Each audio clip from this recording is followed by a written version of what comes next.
Hello. Gary J. Doyle. It's been a while since the last time you all saw me here on the Tubes of You. Hello everybody. About 2.5 months. So this one will prove to be difficult as I go through it because, well, I'm talking about me today.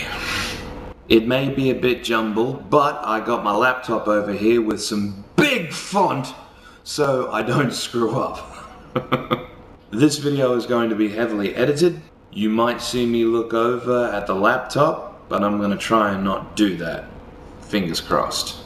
So, after 4 years with the one organization, I wanted to expand my reach within the wrestling scene. And having done several Supanovas in Brisbane and the Gold Coast within that time, the idea of staying local really intrigued me.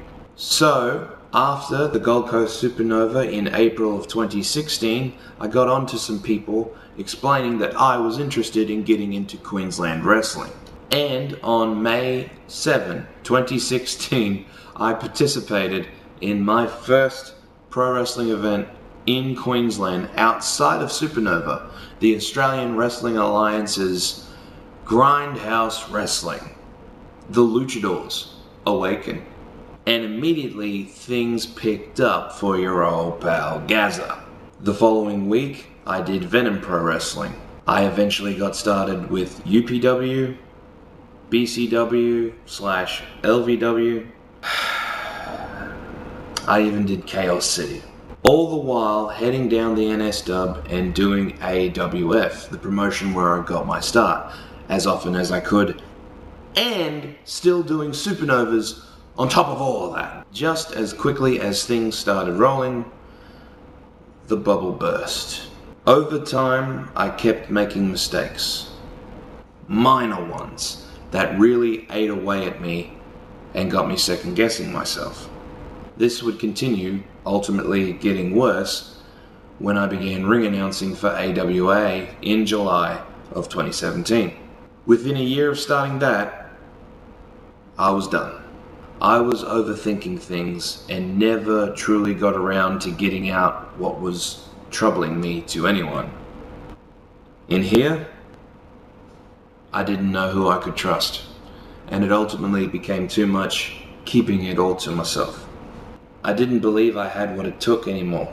I was feeling I had to be there as opposed to wanting to be there. So I stopped. June 30, 2018. I was bawling my eyes out on what I assume was a leather couch. And that was the night I got the sign I needed that told me I had to go away. I was hoping to hold on until AWA's homecoming event in August, which I attended as a fan. I felt really bad how I left everything in June, so I treated homecoming as a proper goodbye.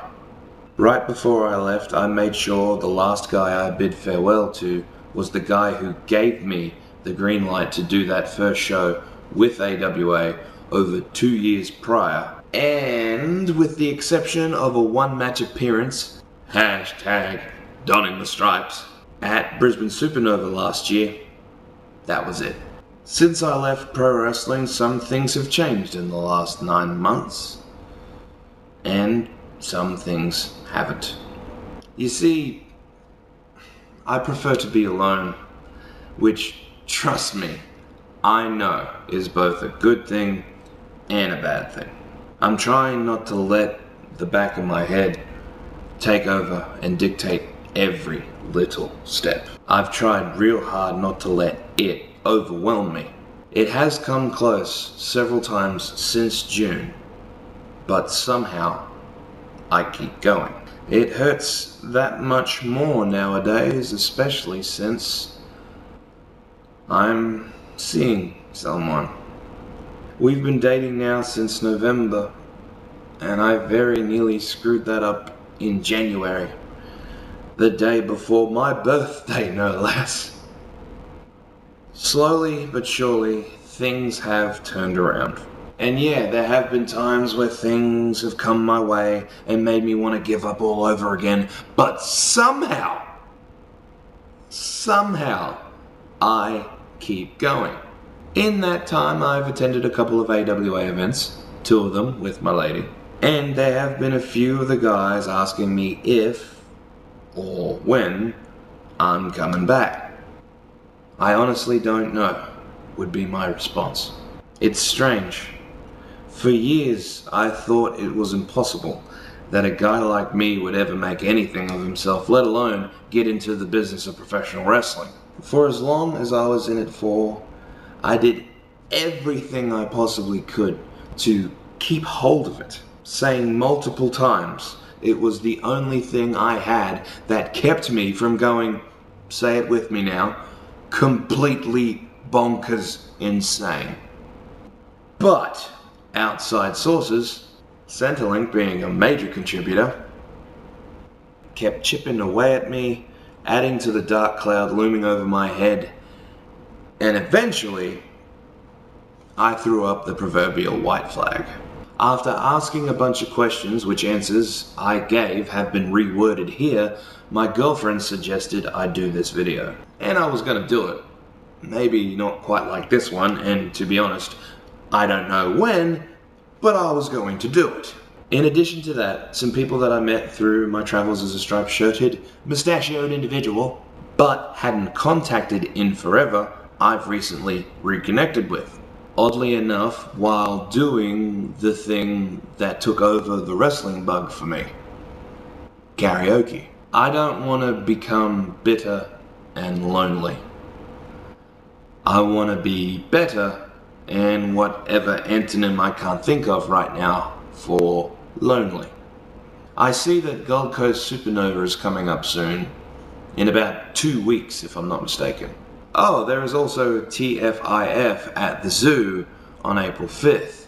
I guess I should start getting onto some people.